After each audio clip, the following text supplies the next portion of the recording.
শ্যামপুরের রহস্য। গ্রামের নাম শ্যামপুর।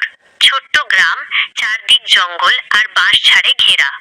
গ্রামে এক বুড়ি থাকতো, পান্না দিদি। একাই থাকতো, কেউ ঠিক জানতো না তার বয়স কত। রাতে তার বাড়িতে সবসময় একটা দীপ্ত হলুদ আলো জ্বলতো, আর দূর থেকে মনে হতো যেন কেউ গান গাইছে। লোকেরা বলতো ওই আলোয় কেউ গেলে আর ফিরে আসে না। একদিন গ্রামের কিশোর অভি কৌতূহল সামলাতে না পেরে রাতে বেরিয়ে পড়ল, হাতে টর্চ, পকেটে ধূপবাতি নিয়ে। বাড়ির সামনে গিয়ে দেখে দরজা খোলা, ভিতরে মৃদু গলা ভেসে আসছে, কে এলি রে আমার সন্তান, অনেক দিন পর এলি। অভি থমকে গেল। ভিতরে তাকাতেই দেখে পান্না দিদি বসে আছে, কিন্তু মুখটা স্পষ্ট দেখা যাচ্ছে না। আলোটা আসছে একটা পুরনো কুপি থেকে। কুপি নড়তেই দেখা গেল দিদির চোখ নেই, কেবল দুটি কালো গর্ত, আর সেই গর্ত থেকে আলো বেরোচ্ছে। অভি চিৎকার করে দৌড়ে পালালো।